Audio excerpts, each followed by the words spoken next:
Bonjour à tout le monde. C'est un grand bonheur de vous voir nombreuses et nombreux avec nous aujourd'hui pour discuter donc de traite de personnes, qui est un phénomène dont on dit qu'il fait 2,5 millions de victimes actuellement à travers le monde.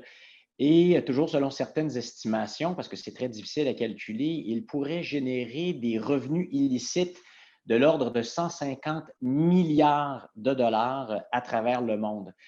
2,5 millions de victimes, au bas mot, c'est énorme, mais aussi on craint que la pandémie actuelle, donc de COVID-19, ait pu malheureusement contribuer à une augmentation du phénomène de la traite de personnes. Pourquoi? Ben parce que la crise humanitaire a fragilisé certains secteurs de population qui étaient déjà vulnérables, là où malheureusement s'effectue le recrutement des victimes de traite de personnes. Il y a des ressources, notamment des ressources monétaires, qui ne sont malheureusement plus amenées sur le terrain dans la lutte à la traite de personnes. Heureusement, par contre, il y a des initiatives qui continuent. Par exemple, ici au Canada, il y a un investissement sur 6 ans qui a été annoncé par le gouvernement canadien de l'ordre de 75 millions. On a annoncé à la fin du mois de juillet qu'on en débloquait 19 millions dès cette année. La Saskatchewan, l'Ontario et le Québec, qui sont des provinces donc canadiennes, ont annoncé dans les dernières semaines des initiatives. Celle du Québec, par exemple, mise sur l'utilisation accrue de l'intelligence artificielle dans la lutte à la traite de personnes.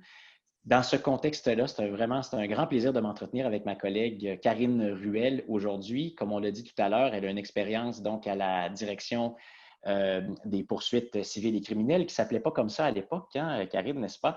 Mais donc ici, dans la poursuite de crimes comme ceux-là, au Rwanda, en Colombie, à plusieurs endroits du monde. Et aujourd'hui, avec Avocats sans frontières, où, Karine, tu dédies une grande partie de ton temps justement à la lutte à la traite de personnes dans le cadre d'un projet qui est appuyé, il faut le dire, par le Canada. C'est un projet de lutte donc international à la traite de personnes. Bonjour, Karine, comment vas-tu? Bonjour Pascal, bonjour tout le monde. Je vais très bien, merci. Merci de m'inviter. Ben, merci beaucoup d'être avec nous aujourd'hui. Je commencerai par une question bien simple et aussi complexe. Pourquoi c'est pertinent aujourd'hui de parler de lutte à la traite de personnes ou même de traite de personnes en soi? Et toi, Karine, pourquoi tu as décidé au cours de ta carrière de consacrer une part importante de ton travail à ce combat? Alors, bon, pourquoi parler de la traite? Vaste sujet. D'abord, tout simplement pour dire que la traite de personnes, à la fois, on en parle beaucoup dans les médias et dans d'autres choses, et à la fois, ça reste un phénomène très, très invisible. Même si on sait qu'il y a des chiffres, on sait aussi, comme tu le disais en introduction, que ces chiffres sont largement sous-estimés par ailleurs, parce que le phénomène est beaucoup plus grand que cela et on le sait. Donc, c'est un phénomène qui est très présent, qui est présent dans tous les contextes où on travaille, y compris au Canada d'ailleurs. Et en même temps, effectivement, la pandémie a remis au goût du jour, malheureusement, ce sujet-là pour plusieurs raisons. Celle dont tu as invoqué en introduction, mais aussi le fait que les gens sont confinés, la consommation d'exploitation sexuelle a continué. Il y a aussi toute la question des flux migratoires au niveau international qui vient rajouter une dose à ce sujet-là. Et effectivement, dans le travail de la SFC aussi, on a croisé, malheureusement, on croise de façon assez fréquente des victimes de traite de personnes qui, parmi, disons, d'autres violations de droits humains, est une des pires formes, quant à moi, d'exploitation de la personne. Pourquoi ça m'intéresse? J'allais dire que ça m'a plus poursuivi que je l'ai poursuivi. C'est-à-dire que c'est un sujet qui a été dans tous les contextes de travail où j'ai travaillé, malheureusement, que ce soit en contexte de conflit armé, en contexte de camps de réfugiés, en contexte post-conflictuel, même dans des pays assez tranquilles comme le Costa Rica ou même le Canada. Ça a toujours croisé ma route. Et c'est pas des dossiers. Quand on est avocat, on sait, hein, tout le monde sait. Je pense que il y a des dossiers qui marquent et il y a des dossiers qui marquent moins. Les dossiers de traite marquent toujours. Ils sont toujours très impactants dans la carrière de quelqu'un. Ça n'a pas été une exception dans mon cas. Donc, les premiers dossiers que j'ai eu à traiter, notamment au Costa Rica, étaient des dossiers très, très forts en termes d'impact émotionnel et aussi très complexes au niveau juridique. Parce qu'on va peut-être en parler plus tard, ça vient imbriquer beaucoup de choses, la traite de personnes, du droit international, mais du droit local, du droit de migration éventuellement. Donc, pour un juriste, c'est éminemment passionnant et pour un être humain, c'était éminemment impactant. Donc, ça continue à me suivre et puis ça continue encore à nous suivre dans le travail quotidien qu'on fait actuellement. Malheureusement, il y a toujours des victimes avec des façons et des créativités nouvelles des auteurs de ces infractions-là d'opérer. Alors, tu nous dis, toi qui as côtoyé parmi les violations des droits humains les plus graves, des crimes contre l'humanité, des crimes de guerre, tu nous dis les dossiers de traite auxquels tu as été confronté sont ceux qui sont souvent allés te chercher le plus sur le côté émotif. Alors, c'est beaucoup dire de l'ampleur des impacts humains de ce crime. Et là, je t'amène tout de suite, en fait, sur le terrain. Donc, dans un dossier récent publié au début de l'année dans La Presse, qui est un des principaux médias écrits au Canada, on titrait La traite d'enfants, un phénomène près de chez vous. Et donc là, j'aimerais que tu nous expliques un peu pourquoi la traite de personnes, c'est à la fois un phénomène très global, très international, j'oserais dire sans frontières. Hein, et nous, chez Avocats sans frontières, on l'aborde notamment sur cet aspect sans frontières, mais c'est aussi à la fois un phénomène très local, très proche des gens. C'est que souvent, on a l'image de la traite de personnes, soit le vieux monsieur qui s'en va, étranger, qui s'en va consommer des petites filles mineures dans un pays exotique quelque part. Et donc, on se sent très souvent pas concerné. On dit, ah, la traite de personnes, c'est ce genre de choses-là. Ou bien c'est, j'allais dire, l'article sensationnel où on voit des personnes attachées à un radiateur dans un bas sous-sol d'un pays étranger. On pense que c'est souvent, on pense que c'est ça la traite de personnes. Et c'est pas vraiment ça la traite de personnes à l'heure actuelle. Ça, c'est vraiment un mythe. Ce qu'on constate actuellement, c'est que les victimes de traite de personnes, ça peut être ma petite sœur ou votre nièce qui se promène sur des réseaux Internet, sur des sites de rencontres, sur tous les réseaux que les jeunes apprécient actuellement et qui malheureusement, typiquement, tombe en amour avec le prince charmant qui s'avère être non pas un prince charmant, mais vraiment une vilaine grenouille qui va finalement la faire tomber dans les réseaux de traite et l'exploiter. Et c'est ça la traite de personnes au Québec, c'est se promener sur la rue Crescent pendant le Grand Prix et se rendre compte des petites filles qui sont consommées québécoises devant nous par des messieurs généralement bien nantis et on se doute bien que l'âge des jeunes filles est probablement problématique et derrière ça, il y a des réseaux de traite très organisés, des gens qui font beaucoup d'argent. Donc, c'est tout ça la traite. Je ne dis pas que c'est pas non plus les personnes attachées à un radiateur parce que malheureusement, ça peut être ça mais c'est aussi votre cousine qui peut tomber dans un réseau ou qui veut être mannequin et qui se fait embobiner par une annonce fausse et qui se retrouve dans les réseaux de traite. Donc, c'est tout ça le panorama de la traite de personnes. Donc, à la fois un phénomène international et local et aussi des personnes impliquées globalement qui ne sont pas nécessairement celles qui y paraissent au départ et donc là aussi une très grande variété de personnes. Là, j'aimerais ça aussi que tu élabores sur quelque chose qui est important pour continuer notre discussion, c'est qu'est-ce que c'est la traite de personnes par rapport au trafic d'êtres humains? Non, c'est pas la même chose et malheureusement, c'est souvent confondu, d'ailleurs, souvent par les médias. Et la confusion vient aussi de la traduction, hein, parce qu'on parle de trafic, trafficking en anglais, smuggling. En français, on n'a pas vraiment de mots pour dire, par exemple, on ne dit pas un traitant, on dit un trafiquant. Mais ça, c'est l'auteur de traite.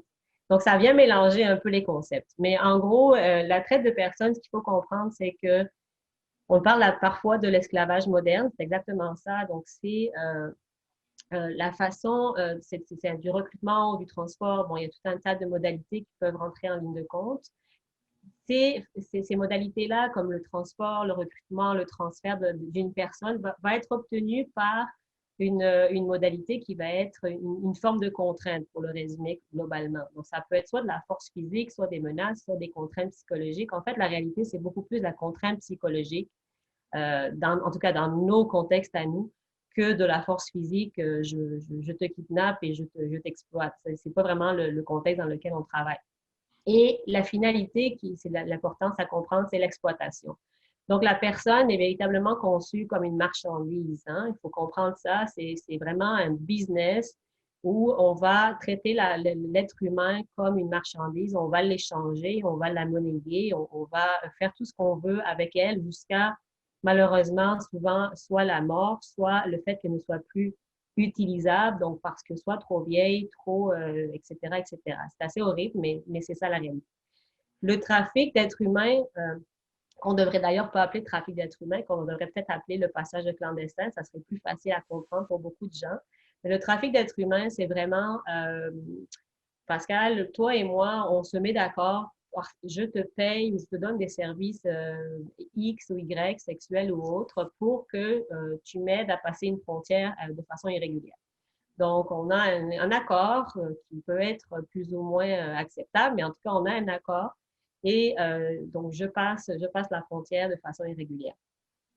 La grosse différence, en fait, c'est que, il y en a plusieurs, mais disons, la traite peut très bien être locale. Je peux très bien être une victime de traite. Je vis à Montréal et je suis exploitée à Laval. Je suis victime de traite de personnes. Donc, la traite peut être locale, elle peut aussi être internationale. On en a parlé tout à l'heure. Le trafic implique toujours de traverser une frontière d'une façon X ou Y, ou à tout le moins d'essayer de traverser une frontière. Donc, il y a toujours un aspect international. Mais le plus important pour moi, c'est pas ça. Le plus important, c'est de comprendre que la victime, la personne qui va subir la traite, c'est une infraction contre la personne, contre la dignité de la personne, contre l'intégrité de la personne, contre la vie de la personne.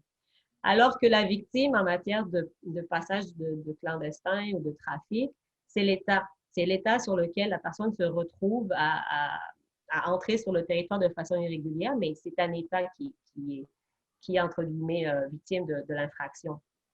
L'autre grosse différence, et là parce que je m'adresse un peu aux juristes aussi, dans la traite, c'est une infraction continue qu'on appelle. Donc, ça veut dire que la traite, elle a lieu tant et aussi longtemps qu'il n'y a pas une fin. C'est-à-dire soit que les victimes sont sauvées, soit qu'elles, malheureusement, elles décèdent.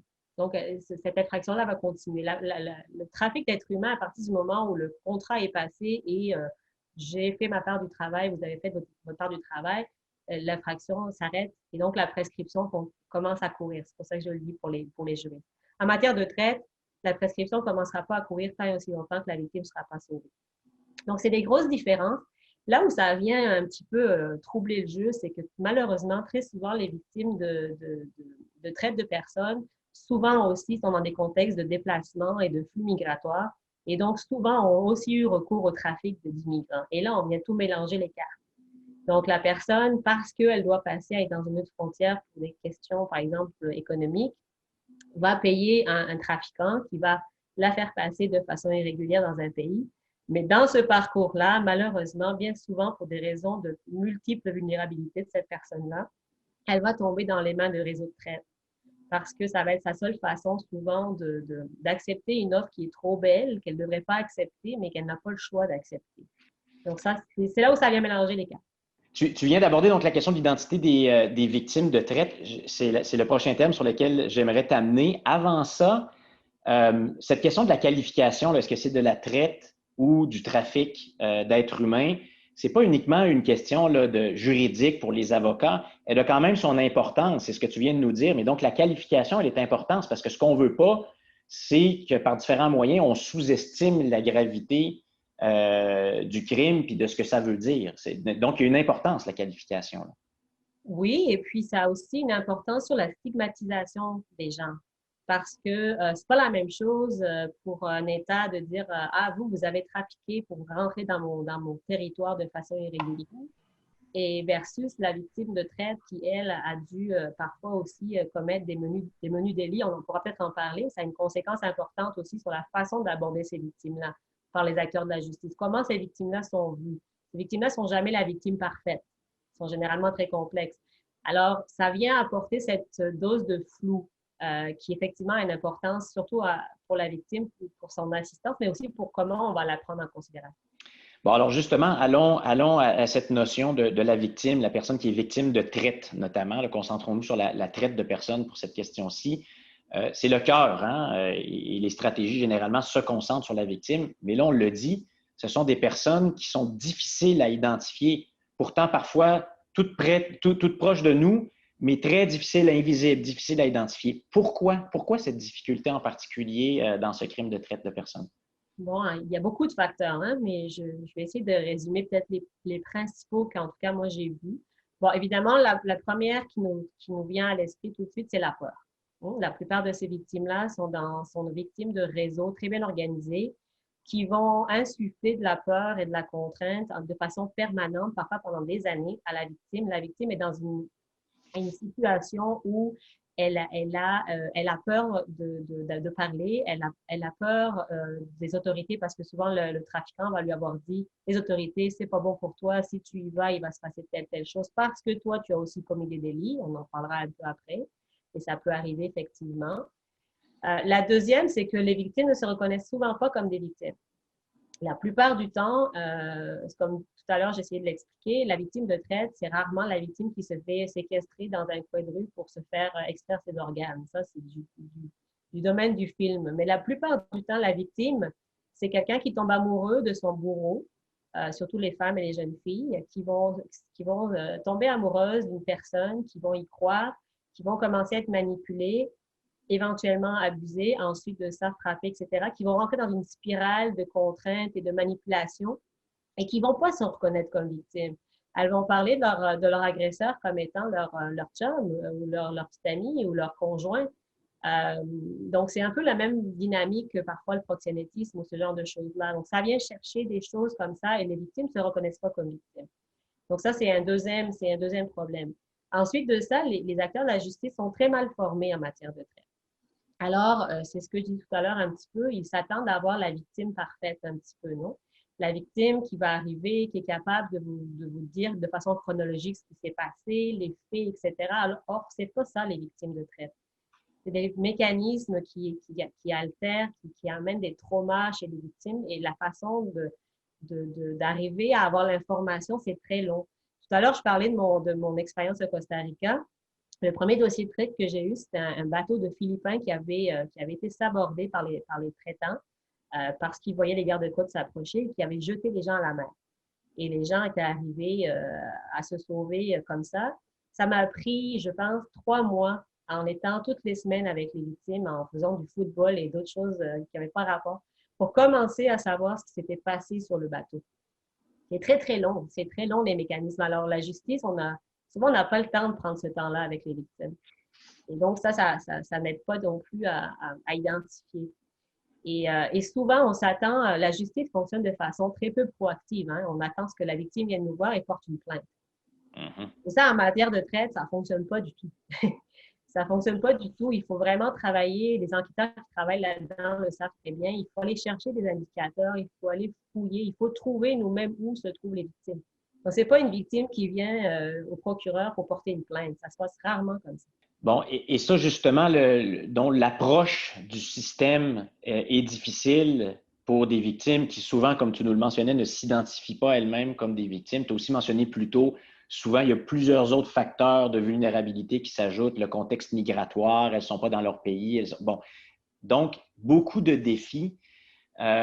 Justement, sur cette question-là, donc de l'approche du système, de l'enquête, du système de justice lui-même, est-ce que tu peux nous parler un petit peu plus amplement là, de cette partie-là des défis qui se posent devant les victimes, puis aussi d'autres acteurs qui veulent les aider là, dans le chemin vers la justice?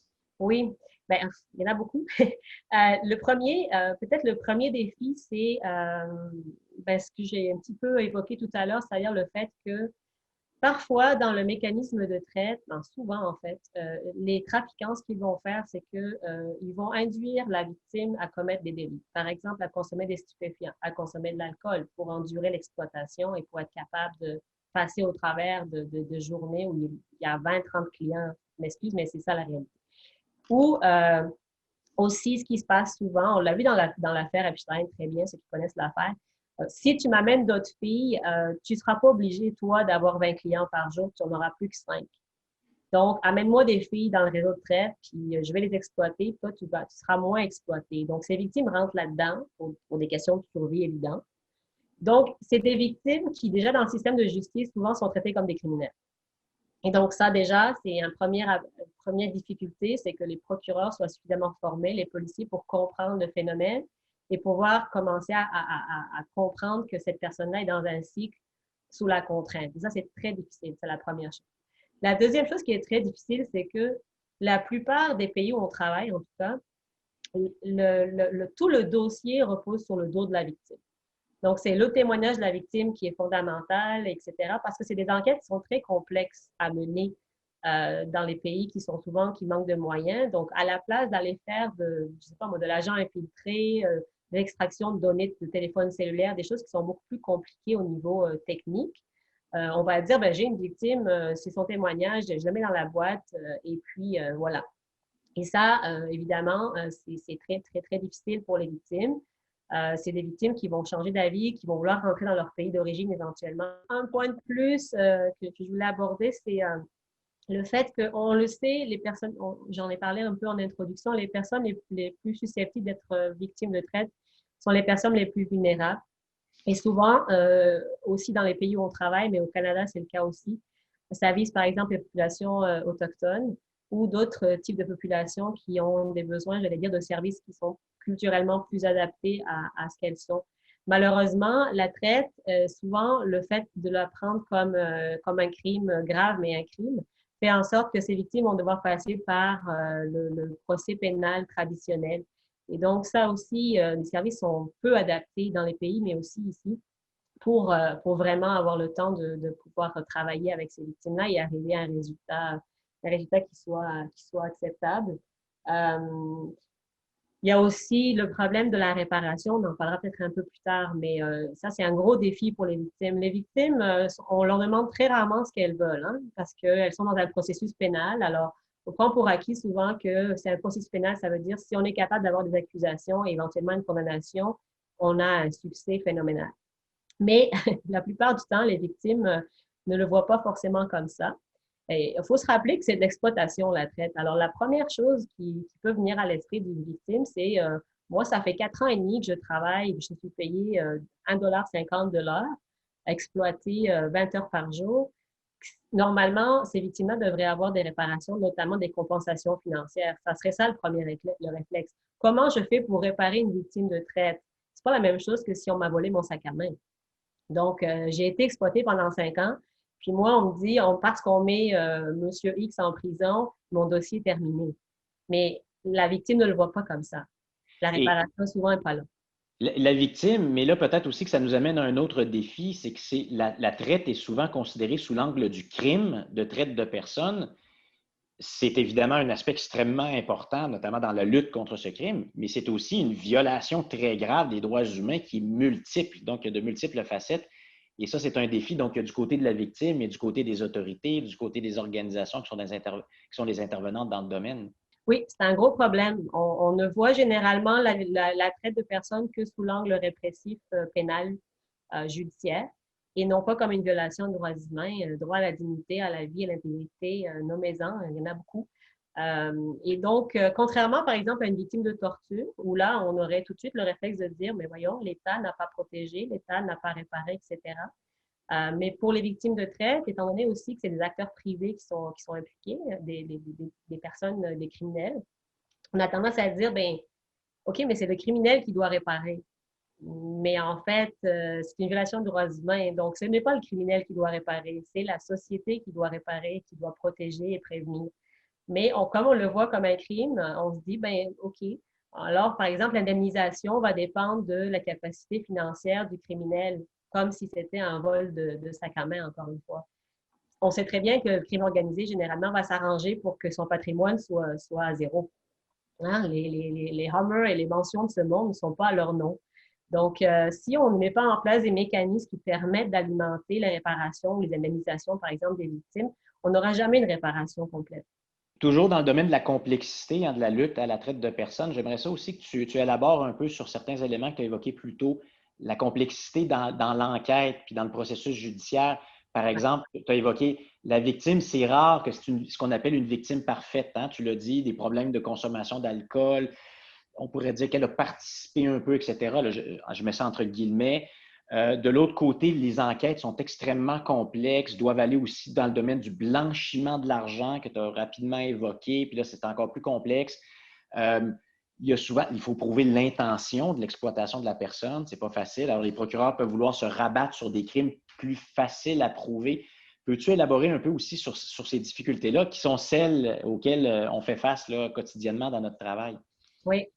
Mais en fait, c'est ça. Le premier défi, c'est d'identifier le cas. Mais le deuxième défi qui se pose le plus grand, c'est de porter les accusations correctes.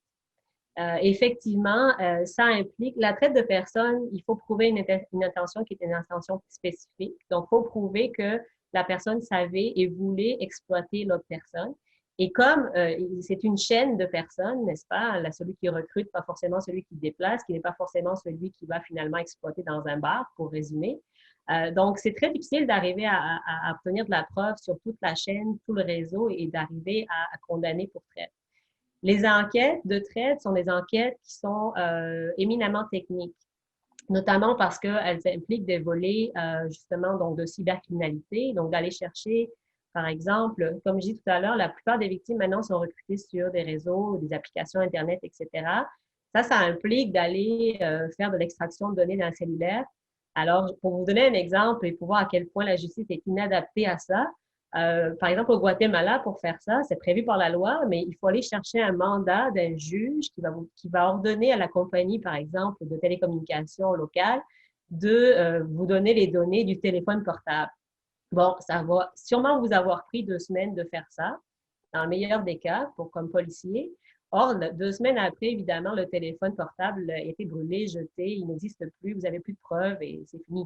Donc, nos façons aussi de travailler le crime sont trop lentes, sont pas assez rapides, sont compliquées. Ça prend des agents infiltrés, ça prend d'aller corroborer ce que la victime vous a dit. Donc, aller voir dans les endroits, par exemple, si la victime a été déplacée dans plusieurs provinces ou dans plusieurs pays, il faut aller voir physiquement pour confirmer ce que la victime a dit. Il faut aller voir les mouvements financiers, le blanchiment d'argent qui va avec ça. Bref, c'est vraiment une enquête. C'est des enquêtes qui impliquent des équipes multidisciplinaires et qui impliquent de collaborer de façon efficace entre les unités de police, de procureur, etc., ce qui n'est jamais simple. Alors, ça fait en sorte que bien souvent, encore une fois, comme je disais tout à l'heure, on revient sur le témoignage de la victime et on espère que ça va bien se passer. Souvent, ça ne se passe pas bien parce que la victime, elle a un témoignage qui est parfois erratique, parce que c'est compliqué, parce qu'il y a des traumas, parce qu'il y a encore de l'affection parfois envers le trafiquant. Ça, c'est très compliqué pour des juges à déterminer. Donc, c'est des gros défis. Très bien. Il nous reste un peu plus de 5 minutes. Et là, j'aimerais qu'on divise ce temps-là en deux aspects. Un, le fait que la pandémie est arrivée dans un contexte déjà difficile puis qu'elle a des impacts, on les a évoqués au début. J'aimerais ça que tu nous dises un peu comment on a vu les impacts sur la traite de personnes sur le terrain, de ce qu'on en sait maintenant. Puis dans l'autre partie, j'aimerais ça qu'on termine sur une partie plus lumineuse, sur la note d'espoir. Donc là, tu as vu beaucoup de choses dans beaucoup de pays, y compris ici au Canada. C'est quoi les leçons apprises, là, les pratiques que tu as vues qui t'inspirent et qui disent « Hey, on y arrive, ça mène des résultats, on a des gains de ce côté-là, on avance. » Alors, OK, c'est beau. Bon, la pandémie, ce qu'on a vu, ben, je pense que ça a juste exacerbé ce qui existait déjà. Donc, qu'est-ce qu'on voit? Bien, on voit de plus en plus de victimes qui sont des proies potentielles parce que les difficultés économiques font en sorte que, par exemple, en ce moment, vous allez peut-être accepter une offre d'emploi qui vous aurait semblé bien trop belle en temps normal, mais là, étant donné les circonstances, pas trop le choix, on y va et malheureusement, on peut tomber dans les réseaux de traite. La deuxième chose, c'est que l'isolement a fait en sorte aussi que les victimes se sont retrouvées isolées. Il y a eu un exemple dans la presse récemment au Kenya où les trafiquants ont abandonné leurs marchandises, les êtres humains, dans une salle avec pas de nourriture, pas d'eau pendant des jours parce que les frontières soudainement fermées, ils ne pouvaient plus les mobiliser. Donc, ça aussi, ça augmente, disons, les risques pour ces victimes-là. Le fait que vos enfants, et je m'excuse de le dire comme ça, mais c'est la réalité, soient 8 heures par jour devant l'Internet à la place d'être à l'école, eh c'est 8 heures par jour là où dans les jeux vidéo, dans les applications, dans les choses en ligne, ils peuvent être recrutés par des réseaux de traite qui vont profiter de l'inactivité, de l'ennui, du stress, de tout ça pour pouvoir en profiter. Et malheureusement, peut-être la dernière chose, c'est que la demande notamment d'exploitation sexuelle n'a pas baissé. Elle s'est juste transférée sur l'Internet. Et l'Internet, c'est beaucoup de victimes de traite derrière ça aussi. Pour revenir sur une note plus positive, parce qu'effectivement, sinon, c'est un peu déprimant, euh, effectivement, il y a quand même des choses très intéressantes qui se font. Euh, Bon, au niveau de la proactivité, je disais tout à l'heure qu'un des premiers défis, c'est que si vous attendez que la victime vienne vous voir et porte plainte, il y a peu de chances que ça fonctionne. Il y a des belles pratiques en matière de proactivité. Évidemment, il existe ce qu'on connaît déjà, les lignes 24 heures sur 24 d'assistance, etc. Mais surtout, il y a des projets qui sont intéressants. Le projet canadien Protect, je pense qu'il y a plusieurs personnes qui le connaissent, qui est un projet qui met par exemple, qui met en lien les banques, les institutions financières et les inspecteurs qui travaillent en matière de traite et en matière de proxénétisme aussi, qui ont développé des indicateurs, par exemple. Donc, si une jeune fille, par exemple, va à la banque et que d'habitude, elle a un compte en banque avec 2 000 $, puis soudainement, elle se retrouve avec des dépôts de 10 000, des sorties de 12 000, elle vient accompagnée de quelqu'un tout le temps, elle a l'air pas très sûre d'elle, il y a beaucoup de voyages, toute une série d'indicateurs qui font que les banques peuvent avoir la puce à l'oreille et dire, oh, OK, je vais appeler l'institution financière qui est FinTrack au Canada, qui va elle-même éventuellement taper la porte des policiers pour qu'il y ait une enquête. Donc, la façon de le faire de façon plus proactive, c'est intéressant. Au niveau régional, tout à l'heure, tu parlais de notre projet en Amérique centrale. Des fois, on donne des exemples du Canada, puis on est très content, mais il y a des très bons exemples dans la région d'Amérique centrale. Donc, par exemple, la création d'un réseau d'unités spécialisées de procureurs qui décident de se mettre ensemble, de faire une plateforme, puis de s'échanger les informations.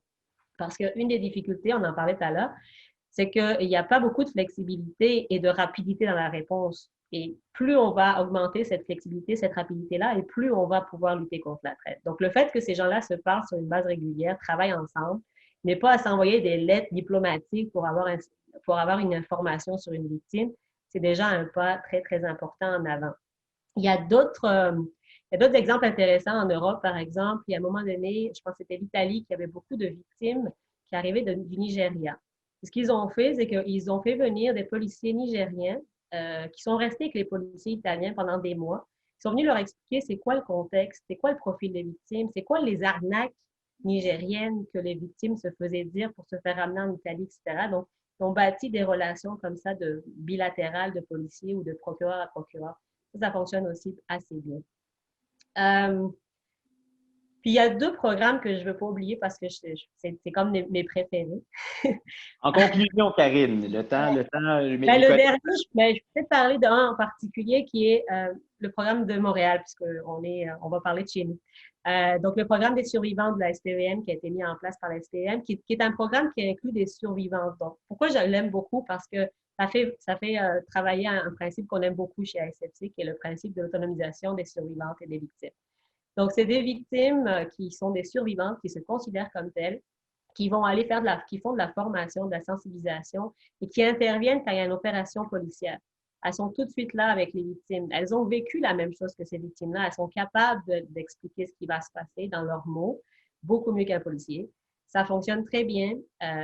C'est très autonomisant pour elles et c'est très bon pour les victimes qui arrivent dans un système où elles n'ont pas confiance. Mais là, elles voient une autre personne qui est passée au travers du même enfer qu'elle, puis ça fonctionne bien, ça. Donc, on espère que ça va se multiplier puis se dupliquer. Voilà, j'arrête là. Il y en a plein d'autres, mais j'arrête là. Merci beaucoup, Karine, pour ton temps. C'est très apprécié. Merci beaucoup à tout le comité organisateur d'Avocats sans frontières. Merci à vous toutes et à vous tous. Vous avez été nombreuses et nombreuses aujourd'hui avec nous. Il y a beaucoup d'autres questions, il y a beaucoup d'autres enjeux. Je vois que ça continue dans le clavardage. Il y a énormément d'informations, il y a énormément de ressources qui sont disponibles à bien des endroits, mais notamment dans les réseaux sociaux et au site d'Avocats sans frontières. Donc, on vous invite à aller consulter les analyses, les rapports, notamment de la situation actuellement relative à la traite de personnes en temps de pandémie. Il y a beaucoup de choses qui continuent à avancer. Merci encore une fois d'être avec nous. À très bientôt. Au revoir. Et au revoir.